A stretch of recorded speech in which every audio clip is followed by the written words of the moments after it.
Shotgun with Charlie.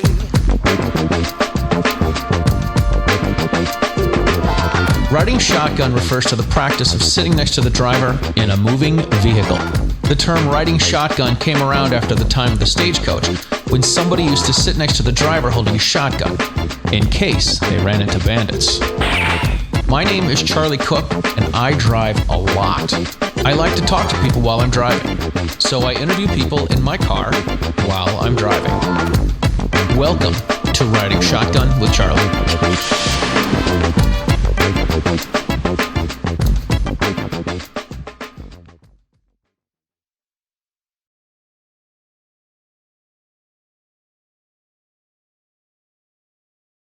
All right, before we start this episode of Riding Shotgun with Charlie, if you are new to the channel, please click on the subscribe button and hit the notification bell so that when new shows come out, you will know about them and you will get them. And if you enjoy the show, please share with a friend. This is how we get the stagecoach across America. All right, welcome to this episode of Riding Shotgun with Charlie. Today we are outside of Dallas, Texas, and I have with me Rhonda Mary. Woo! I'm so glad you didn't call me Rhonda Mary. I feel like it was almost on the tip of your tongue, but you got it right. I don't know why people do that to me, but so there's one other black woman in the gun community. Her name is Rhonda. It's Rhonda Ezell. So do you know somebody got me mixed up with Rhonda Ezell yesterday, and I'm like, beautiful woman, hella inspiring, but like really. We two totally different. Right. You know what I'm saying? I'm not going to say anything about Rhonda because I know she will kick my Rhonda ass. Ezell at the least could be my mom. Like, at the least could be my mom. You know what I mean? I do. I'm not saying... And I love her. She's so sweet. And she's amazing. And I love really what she cool. does. But... how you get us mixed up? I don't. It wasn't me. It wasn't Rhonda, you. do not kick my ass. It wasn't me that she is talking about. No, I know the difference. It wasn't you. But I was just like, what? I know, right? All right, let's drive. Let's go. Yeah, let's talk. Let's go. So we're here at AmCon in Dallas, AmCon and the Gun Rights Policy Conference, and Cheryl Todd has been talking about how she's like, we need to have Rhonda Mary come speak, and she's going to be badass, and she's going to be awesome. And you are. Thank you. And you were. Thank you. All right, so I like to talk about how people became gun folks. Oh yeah, you might need to buckle up. We're in free America, but I don't know if the car's going to go off. Oh, I do want to say this. I want to thank Rob and Amanda from Eye on the Target Radio for letting us use their stagecoach today. They make everything possible. This is not my car. I drive a really cool Dodge Charger. Are you trying to say her car is not cool? I am saying they drove down here from Akron, Ohio. I did a road trip with Rob and Amanda to go to the NRA, and I drove from Massachusetts to Akron, Ohio, and then I picked up Rob and Amanda, and then we drove from Akron to Houston, which was a long drive, and then we had to drive back, of course. So these are my people, and they not only do they like me, but they trust me with their car. Yeah. So this is good. Anyway, all right. So how did you become a gun gal? So right now you have a huge following on the social medias, and as a young person, you're on the IG more than the FB, right? Yeah, absolutely. They trying to talk me into getting on Facebook. I'm thinking about it. Are you? This is where us old people are. Yeah. Well, yeah. I call y'all not so young people, not old people, just not so young people. Okay. You know what I mean? So you could be my daughter as well. I'm just trying to say. Yeah.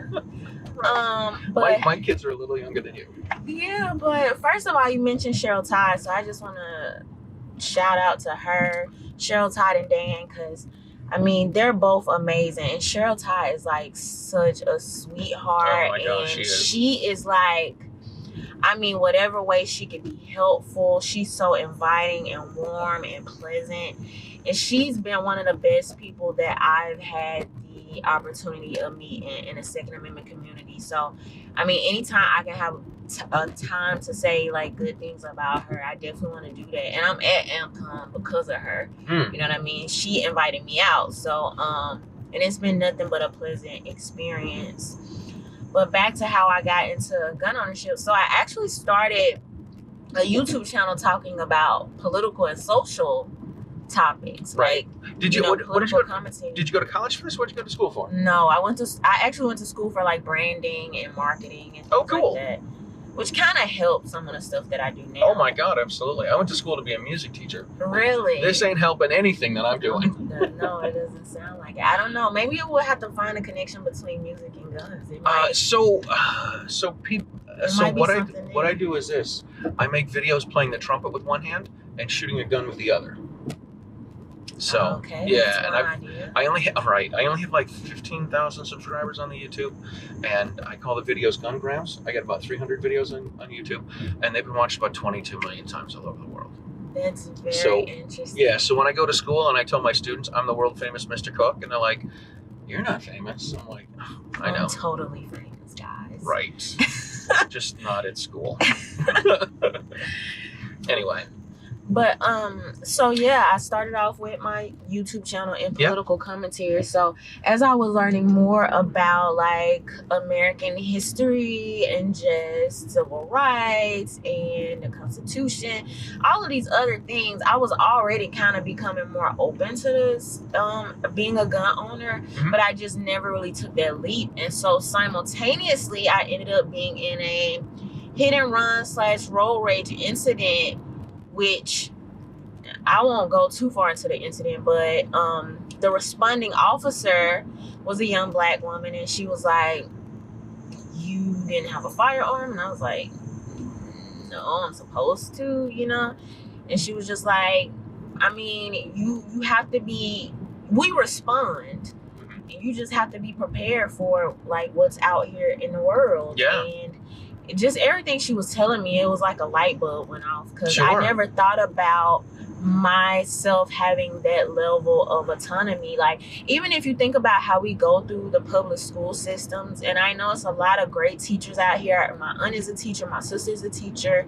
Like, you know, I know plenty of teachers that have a heart for what they do.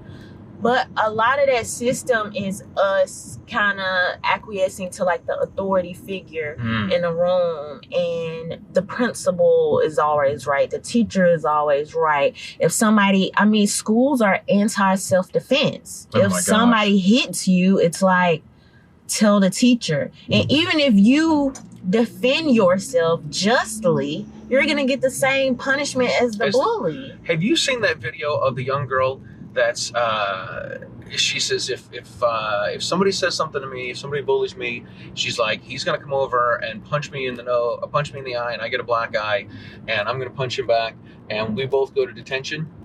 And then she says the next day he gets to go out for recess, and I still have a black eye. I mean, you know? the whole entire public school system is just anti-self-defense. Like, look at how many kids do go report the bullying, and nothing happens. What message are we sending children about self-protection, autonomy, self-defense? All of these principles are anti-self-defense, so it's no wonder why people come out of there anti-gun. Right. They've been picked on and bullied their whole life and told to hand your worries over to the authorities, and a lot of times the authorities don't even show up to protect and defend them. And this parlays itself into the, you know, when you call the police will maybe get there. Right. They're not going to get there in time, and it's certainly nothing against the police, but they're not going to get there in time. They're not going to be able to protect you.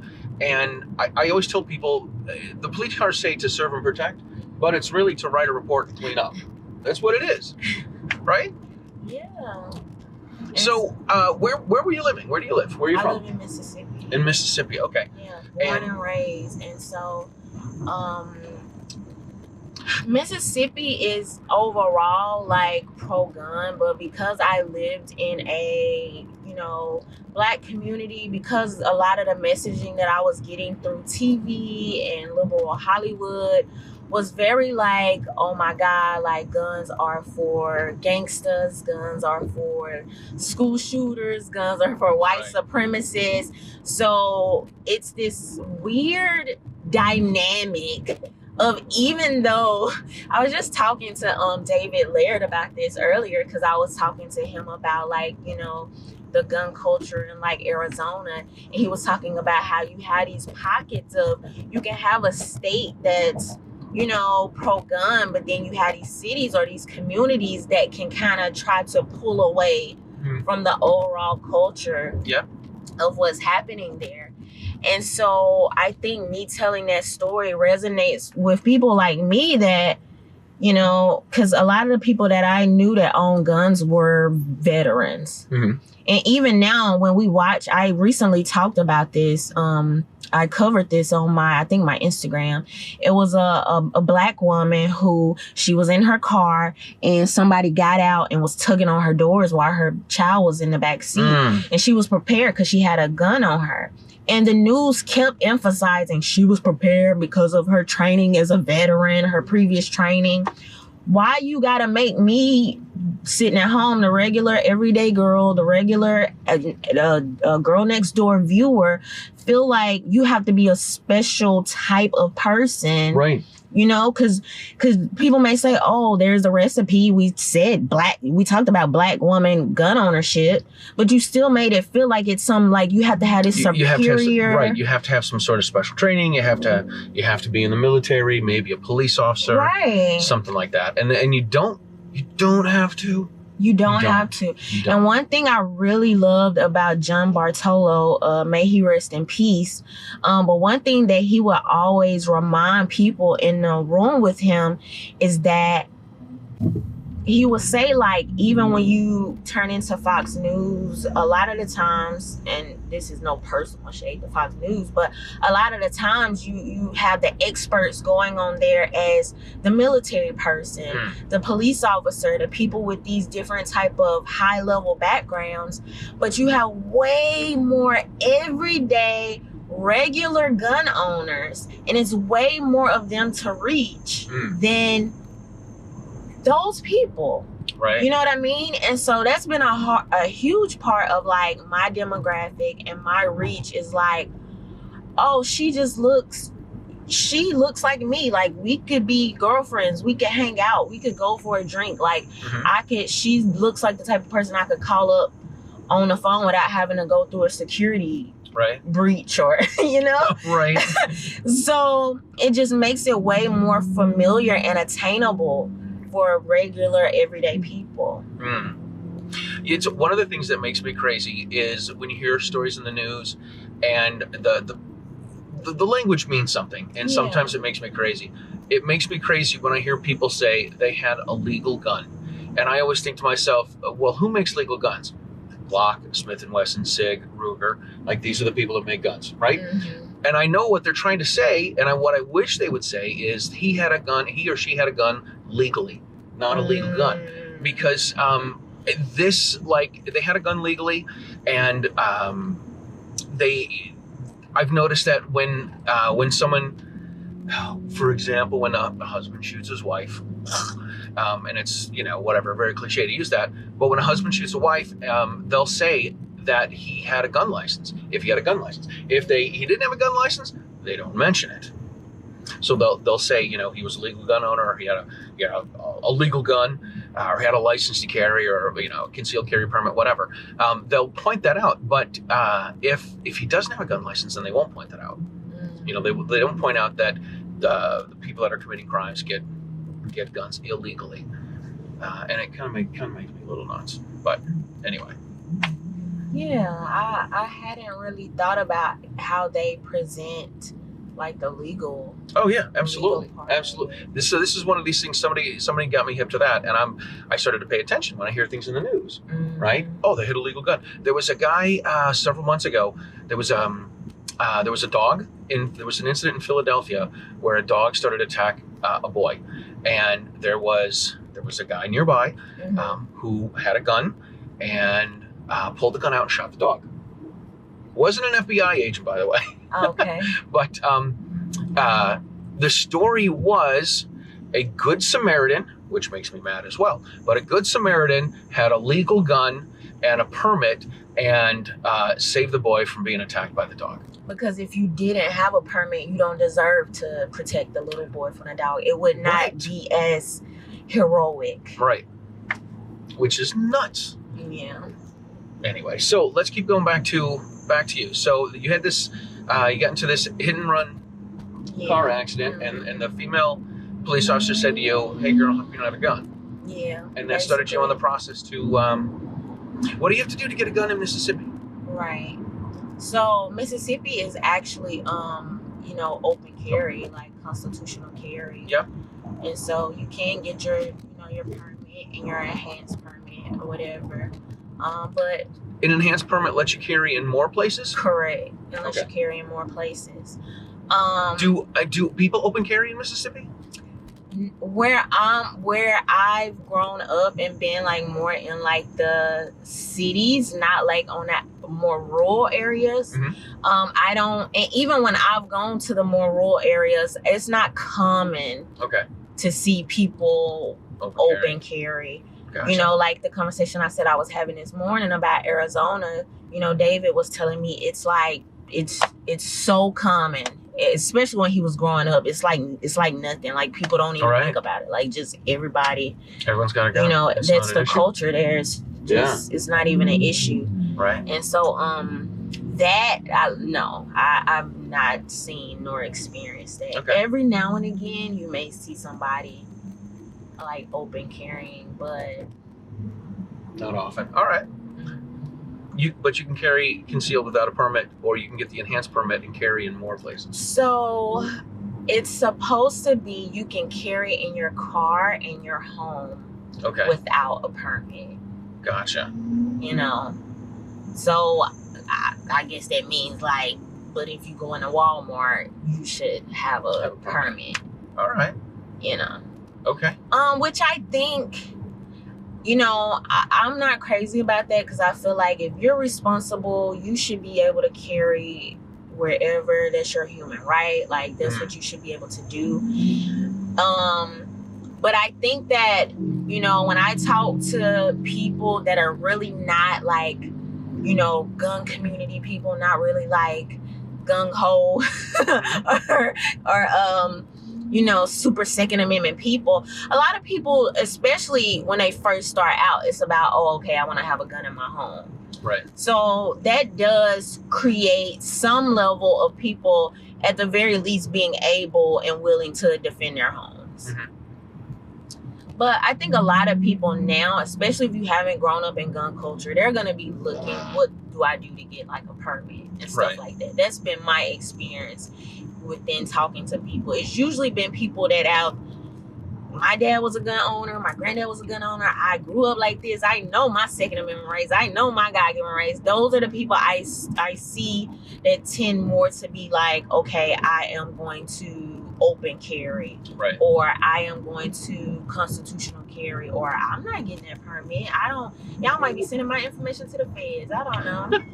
Right. Y'all could be lying about that. I hate to be one of those guys, but I think I'm becoming one of them. I don't blame you. Right. I literally just said that my next few gun purchases, I think I just want them to be private sales. Yeah. So I just want a mixture of, Absolutely.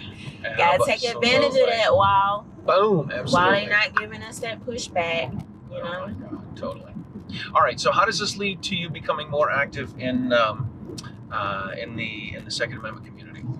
So I was already talking about different stuff on YouTube, which made it a really easy transition. Yeah. And even now, how I started off my YouTube was like, y'all, I'm learning. This is the journey on my own. I'm figuring out like who I am politically, because before you kind of just go along with your parents, your family traditions, right. your what you see on TV. So I always promoted it as, this is a journey. I just learned this. Check this out with me. Mm-hmm. And so I just transitioned that into the Second Amendment. Oh my God, I just became a gun owner. This is so awesome. I want y'all to know what I'm learning. I want you to know, go on this journey with me and why this is important.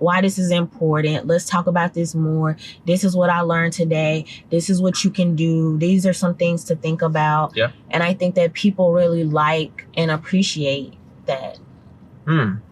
So I just went for it. That's awesome. That is awesome. I think that's pretty cool, because it's more authentic. Like your growth and your growth is more authentic that way. You know? All right, we're banging a Yui here. I don't know if banging a Yui is legal. It is. I think it's more authentic that way, and then you can see, people can see how, what? You know, bang a Yui? Your driving skills. I'm still trying to, you know, we trying to figure it out. I mean, so far so good, I should say. All right, hold on. What's wrong with my driving skills? You don't bang a Yui? Ooh, we've been hitting some potholes. The potholes aren't my fault. They're on the road. This is the Texas road. But yeah, that's true. But yeah, people. One thing I will say I have learned, because we did these little poster boards at AmCon the other day with Amanda Suffolk. You know, I think you mentioned her earlier. Yeah, Amanda Ross and Dan Wass. And Dan Wass. We did this. Both people that have been in the Stagecoach. We did this interactive group project with them where we were talking about our branding and marketing. And one of the things that I wrote down is one of my things that holds me back is perfectionism. And I think that a lot of people struggle with that, whether we want to really be honest or not. But that's one thing that I struggle with is perfectionism. And I remember when I first started my YouTube channel, and I had went and got this shiny background from like Joann's, which is like a, you feel familiar with Joann's, which is like a well, just because I grew up with a bunch of women, you don't think I know? Which is like an art store. And I went and got this shiny background. I spent the money. I put it all up. And I finally sat there, because it took me forever to work up the nerves to put out a video. And I sat there for 30 minutes and recorded this video.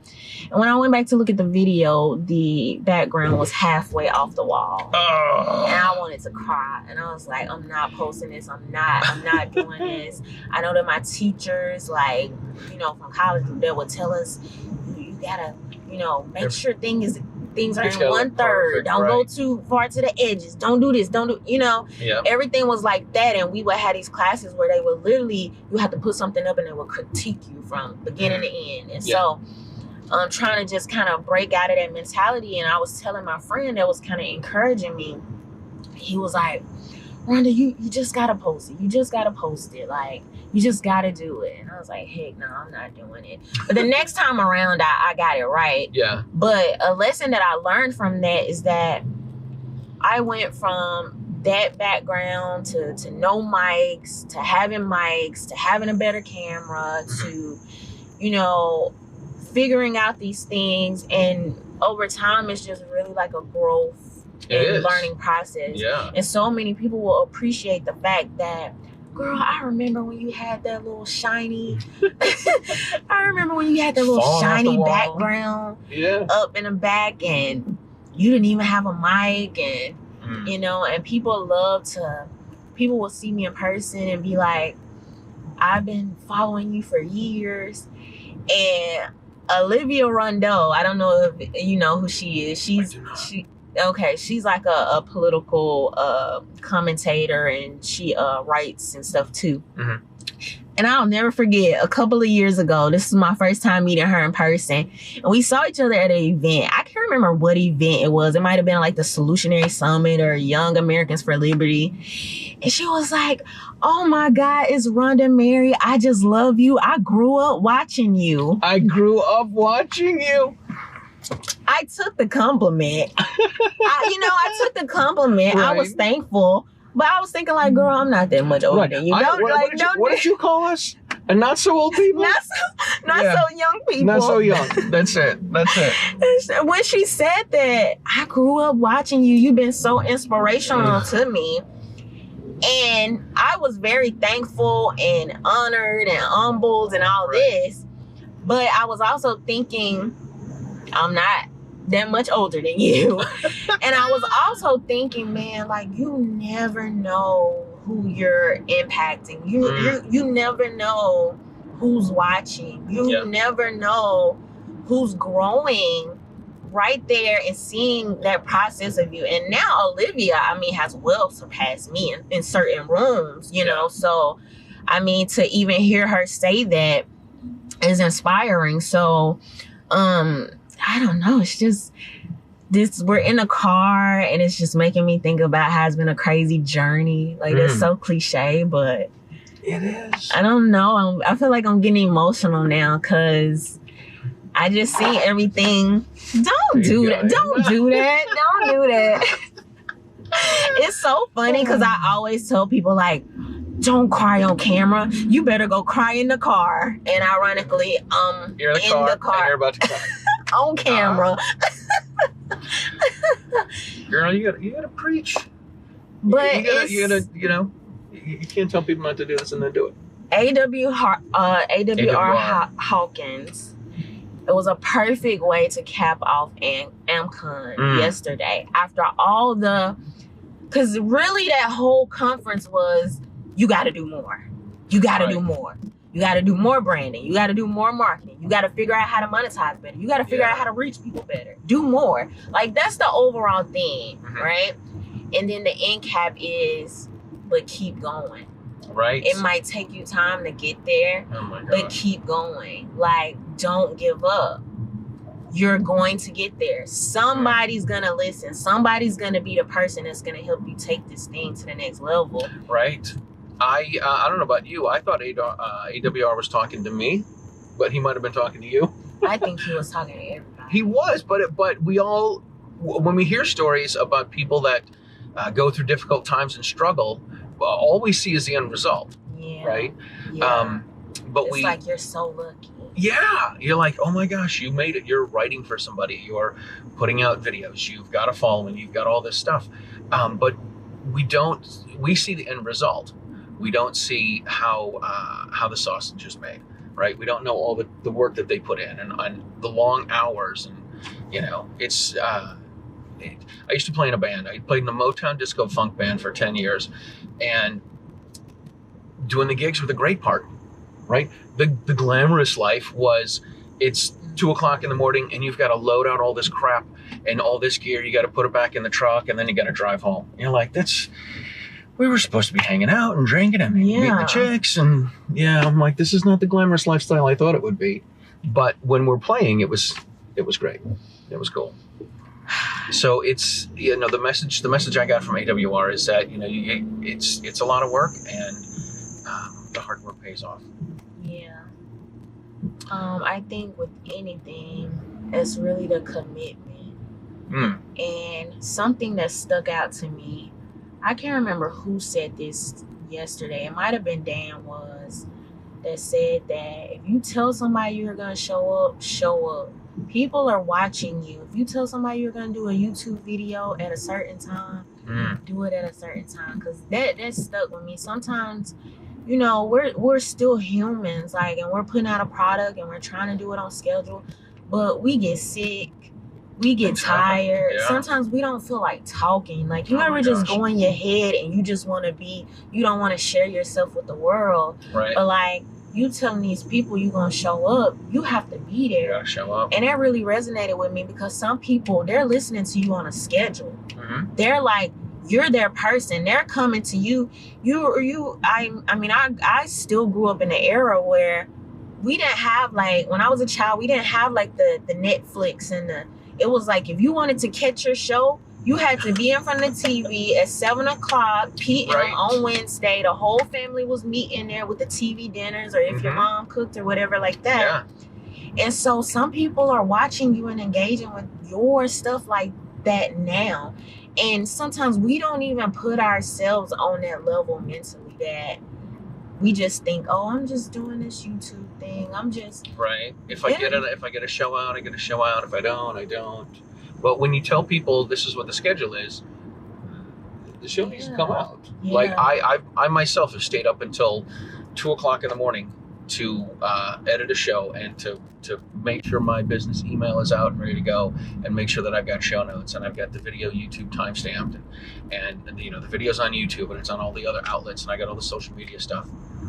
I'm going to say this. The closest I came, I'm going to say I had less than an hour before the show was supposed to come out, when I was still like had everything up and ready to go.